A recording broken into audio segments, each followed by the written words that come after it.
دوستو کیسے ہیں؟ خیر سے امید ہے اللہ کے کرم کے سائے میں ہوں گے اور اللہ کی رحمتیں آپ کے نزول ہو رہی ہوں گی۔ آج ایک الگ کہانی کے ساتھ ایک مورل اسٹوری کے ساتھ آپ کے سامنے پیش ہوں۔ آج کی کہانی ہے right place to right direction یا right mind for the right things.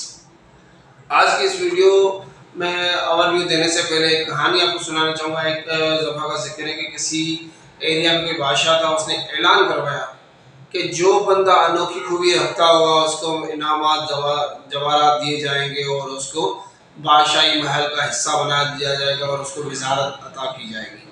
تو جو لوگ آتے رہے اپنی مہارتیں دکھاتے رہے، انہی لوگوں میں سے ایک بھیڑ سے ایک بندہ نکلا۔ اس نے بادشاہ کو بولا کہ میں اندھیرے میں آنکھوں میں بندھی ہوئی پٹی کے ساتھ سوئی میں دھاگا ڈال سکتا ہوں۔ بادشاہ حیران ہو گیا، کیا ایسے کیسے ہو سکتا ہے؟ کہا بالکل ایسا میں کر سکتا ہوں۔ بادشاہ نے کہا لائٹیں بند کرو، اس کی آنکھوں میں پٹی باندھو اور اس کو سوئی اور دھاگا دو۔ دیا گیا، چند سیکنڈ میں اس نے ڈال دیا۔ بادشاہ حیران ہو گیا، اس نے کہا نہیں، اس کی آنکھوں پہ شاید پٹی صحیح سے نہیں بندھی ہوگی، اس کی کس کے پٹی باندھو۔ کس کے پٹی باندھی گئی، لائٹ خوب اندھیرا کیا گیا اور پھر اس نے وہی 2 منٹ میں سوئی میں دھاگا ڈال دیا۔ پھر تیسری مرتبہ کیا، جب تیسری مرتبہ بھی اس نے چند سیکنڈز میں ہی کر دیا تو بادشاہ حیران رہ گیا اور بادشاہ نے کہا یہ تم نے کیسے کیا؟ تو اس نے کہا 2-3 سال سے میں اس کی پریکٹس کر رہا تھا اور ابھی میں اس میں سفل ہو چکا ہوں۔ تو بادشاہ نے کہا یہ کیوں کر رہے تھے؟ کہا کہ میں اس لیے کر رہا تھا تاکہ میں یہ کرتب دکھا کے لوگوں سے اپنے لیے ذرائع معاش ارن کر سکوں۔ تو بادشاہ نے کہا یہ تم نے اپنی ذات کے لیے کیا ہے کہ یا ملک کی ترقی کے لیے؟ کہا کہ یہ تو میں ترقی اپنی چاہتا ہوں۔ تو بادشاہ نے کہا فی الفور اس کو سزائے موت دی جائے، اس کے پھانسی پہ لٹکا دی جائے۔ تو لوگ حیران رہ گئے۔ بادشاہ نے تو اعلان کیا تھا کہ جو انوکھی اور امیزنگ چیز دکھائے گا اس کو انعامات سے نوازا جائے گا اور اس کو محل کا حصہ بنا جائے گا، اس کو وزارت دی جائے گی۔ لیکن بادشاہ تو اس کے بالکل برعکس کر رہے ہیں۔ تو لوگوں نے کہا آبجیکشن کیا کہ بادشاہ یہ کیا ہے، یہ تو ظلم ہے، زیادتی ہے۔ تو بادشاہ نے کہا اس شخص سے میں نے پوچھا کہ یہ تم نے اپنے لیے کیا ہے یا ملک کی ترقی کے لیے؟ تو اس نے کہا میں نے اپنی ترقی کے لیے۔ تو وہ ہمیں ذہن چاہیے ہی نہیں جو اپنی ترقی کے لیے سوچتا ہے، ہمیں وہ بندہ چاہیے ہی نہیں جو صرف خود سیلفش ہے، ہمیں وہ چاہیے جو ملک کی ترقی، قوم کی ترقی کے لیے سوچتا ہے۔ سیم اسی طریقے سے کچھ حالات ہمارے بھی ہیں، ہم بھی اپنی ترقی کے لیے صرف سوچتے ہیں اور اپنی ترقی کے لیے بہت ساری چیزیں کرتے ہیں، کبھی ہم ملک کا نہیں سوچتے۔ اس پہ ایک چھوٹی سی مثال، ہم چائے کے کپ پہ بیٹھ کے ڈیبیٹ تو کر لیتے ہیں کہ ہمارے ملک میں یہ ہو رہا ہے، وہ ہو رہا ہے، یہ چور ہے، وہ ہے، وہ ہے۔ بھائی وہ چور ہے، کچھ بھی ہے، ہم نے کیا کیا؟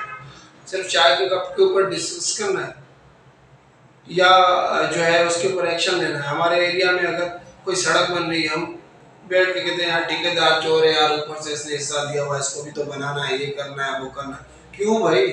ہمارے ٹیکس کے پیسوں سے اس کو ٹینڈر ملا ہے، ہماری گلی بنے گی، ہمیں وہیں سے گزرنا ہے، ہمیں تکلیف اور سہولت سے آراستہ ہونا ہے، تو ہمیں ہی سوچنا ہے نہ کہ کسی اور باہر کو آ کے ہمارے لیے سوچنا ہے۔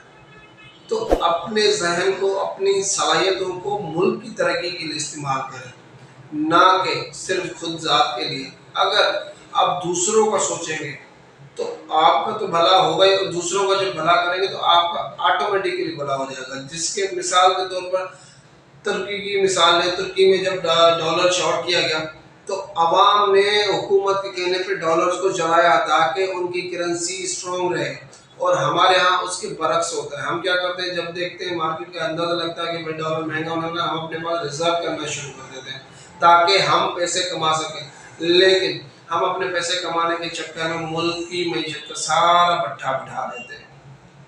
تو دوستو ہمیں ملک کا سوچنا ہے، خود ذات کا نہیں۔ اگر ملک ترقی کرے گا ہم ترقی کریں گے، اگر ہماری معیشت بڑھے گی تو ہماری معیشت بڑھے گی۔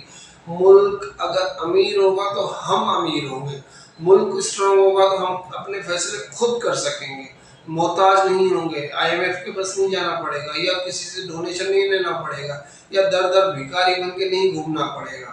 اس کے لیے ہمیں خود کو جگانا ہے اور جاگنا ہے اور اس کے اوپر کام کرنا ہے کہ بھائی صحیح بندہ صحیح جگہ پہ ہونا چاہیے، صحیح دماغ صحیح جگہ پہ استعمال ہونا چاہیے، نہ کہ اپنے لیے۔